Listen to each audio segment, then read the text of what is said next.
그래서 기독교는 비움인가 채움인가 무엇일까요? 목사님들의 하늘보험을 쌓아가시는 이야기를 좀 저희들한테 들려주시면 구체적인 아주 좋은 이야기가 될 것 같아요. 주변 분들의 이야기도 또 좋은 이야기들이 있으면 또 나눠주시면 좋을 것 같습니다. 저는 굳이 기독교가 비움이냐 채움이냐라는 그런 질문이면 기독교는 채움이 아닐까 싶습니다. 굳이 비교하자면 불교는 약간 비워내는 종교잖아요. 무념무상, 무소유. 근데 주님이 우리에게 무소유를 요청하시는 것 같지는 않고요. 우리의 크리스천의 아름다운 삶은 성령의 충만함에서부터 시작되기 때문에 우리 바른 크리스천들은 주님 안에 주님으로 채워지기 시작할 때 그 채워진 것으로 내가 하나님의 나라를 위해서 또 채워가는 그런 삶을 살 수 있을 거라 생각이 들고요. 사실은 제 삶에 정말 하늘의 보물을 쌓을 어떤 그런 드라마틱한 이야기가 있을까? 없습니다. 다만 주님이 우리에게 요구하시는 보물을 하늘에 쌓으라는 것이 정말 어마어마한 금액의 어떤 헌금이라든지 정말 세상이 놀랄 만한 어떤 헌신만을 의미하시지 않는다고 저는 생각해요. 왜냐하면 예수님이 너무 감사한 말씀 주셨거든요. 마태복음 10장 42절에 또 누구든지 제자의 이름으로 이 작은 자 중 하나에게 냉수 한 그릇이라도 주는 자는 내가 진실로 너에게 이르노니 그 사람이 결단코 상을 잃지 아니하리라. 후에 마태복음 25장에 가서 양과 염소의 비유를 통해서도 주님이 내가 굶주렸을 때, 내가 목마를 때 너희가 그렇게 했고, 저희가 언제 그렇게 했나요? 지극히 작은 자에게 한 것이 나에게 한 것이다. 또 한쪽 무리에게는 지극히 작은 자에게 하지 않은 것이 나에게 하지 않은 것이다. 이렇게 얘기하셨어요. 그래서 저는 제가 기억나는 드라마틱한 삶의 자리는 없지만 계속 그 마음과 태도로 살아가려고 애쓰는 것 같아요. 내 삶에 주님이 보여주신 지극히 작은 자에게 내가 건네줄 수 있는 냉수 한 그릇, 내가 전달해줄 수 있는 기도의 한마디, 포옹 한 번, 이런 것들이 주님께 쌓여가는 하늘 보물이 아닐까라고 저는 생각합니다. 질문에 대한 직접적인 답을 드리자면 기독교는 빛이다. 비움으로 채워지는 것이다. 빛에. 그러니까 결국은 채움이 맞겠죠. 그러니까 채우기 위해서 비우는 것이다.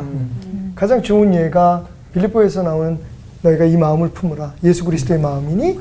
라고 쭉 말씀하시는데 예수님이 우리처럼 낮아지시고 자기를 비워서 종의 몸이 되셨을 때 하나님께서 그 이름을 높이셨다. 그러니까 다시 말씀드리지만 사실 기독교는 나를 내려놓는 거예요. 그분으로 채워지기 위해서.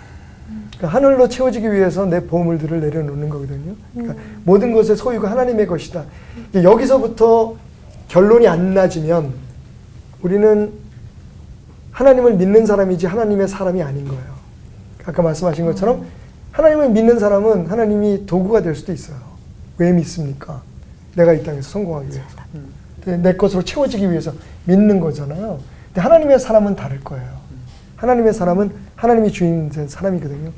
정말 어렵고 말도 안 되는 논리 같지만 오늘 이 대화하면서 제가 계속 우리가 돌아가는 게 뭐냐면 다 내 걸 드리는 거야. 내 걸 낭비하는 거고. 낭비할 수 있는 이유가 뭐냐면 그게 하나님의 것이니까. 사실은 거기서부터 다시 시작했으면 좋겠다. 그게 진짜 복음이 아닐까? 때로는 하나님이 너무 잔인하게 느껴질 만큼 집요하신 부분이 있어요. 다 드러내세요. 네. 다 깨부수세요. 근데 그러면서도 그 얘기를 들으면서 우리는 계속 그분들이 잘된 부분만 봐요. 모세처럼 능력 있는 종이 되게 해달라고 그러는데 모세가 능력 있는 종이 되기 위해서 얼마나 깨졌는지를 생각 못 하잖아요. 다윗이 왕이 되기 위해서 얼마나 애썼는지 아세요? 그 고난의 시간들을 우리는 다 배제하고 그러니까 심지어는 하나님을 믿는다는 것조차도 내 것을 채우고 내 것을 이루려고 하는 기대가 있다는 것이 너무 아쉬운 거죠. 결국은 다 내려놓는 것에서부터 주님의 것으로 채워지기를 기대하는 것. 그래서 비체가 맞지 않을까? 빛에. 사무엘상 1장에 나오는 한나 이야기를 보면은 자기가 자식이 없잖아요. 텅 빈 인생이죠. 자식을 못 낳는다는 것은. 그래서 하나님 앞에 이제 기도할 때 아주 특이한 기도를 합니다. 자식을 달라는 게 목적이 아니고 잘 보면 한나의 기도가 주께서 나를 생각하시고 나를 돌아보시면 나를 기억하시면 내게 아들을 주옵소서. 그러면 이 아들을 드리겠나이다. 채워주시면 내가 다 비우겠습니다. 그럴 때 하나님은 더 많이 채워주시죠. 나중에 이제 그 아들을 받았을 때 그 한나의 고백이 이렇습니다. 내가 여호와께 이 아이를 위하여 기도하였더니 여호와께서 내게 이 아이를 주셨으므로, 그 다음 표현이 뭐냐면 주셨기 때문에 그러므로 나도 이 아이를 여호와께 드리나이다. 그러니까 사실 텅 빈 인생에 하나님이 주신 것 다시 하나님께 그러므로 나도 여호와께 드리는 거죠. 그러니까 하나님께서 한나에게 더 많은 자식들을 주셨고, 하나님께 드린 그 사무엘은 이스라엘의 영적으로 가장 타락한 사사시대를 완전히 거룩하게 만들고 다윗을 왕으로 임명해서 메시아의 그 왕국을 만드는 기틀을 하고 영적인 대각성운동을 일으키잖아요. 그래서 정말 기독교는 비움인가 체험인가 했을 때 그 두 가지가 역동적으로 움직이는 것 같아요. 그래서 엄청난 하나님의 영광과 보이지 않았던 영이신 하나님의 실체를 아멘. 역사 속에 드러내는 위대한 일이 있어요.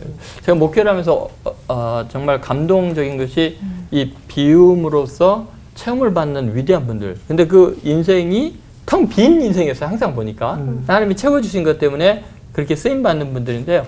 어제 제가 경상도 의성에 찾아갔어요. 강동진 목사님이라고, 제가 동기 목사님인데 그 목사님 보나 공동체라고 이제 하시더라고요.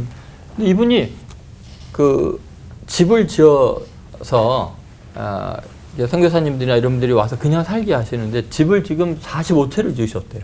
근데 가서 보니까 유럽식으로 너무 예쁜 집들을 지어준 거예요. 정말 안타까운 선교사님들, 나중에 돌아와서 있을 곳 없는 분들, 또 그 시골에 너무나 힘든 목사님들 집이 다 홍수에 막 부서지고, 뭐 어떤 사모님은 이렇게 목사님과 둘이 자고 있는데 지붕이 그냥 이게 종이로 돼 있으니까 옛날 집이 그냥 무너져 내렸는데 뱀이 사모님 배 위로 떨어져. 그러니까 뱀도 얼마나 놀랬겠어요.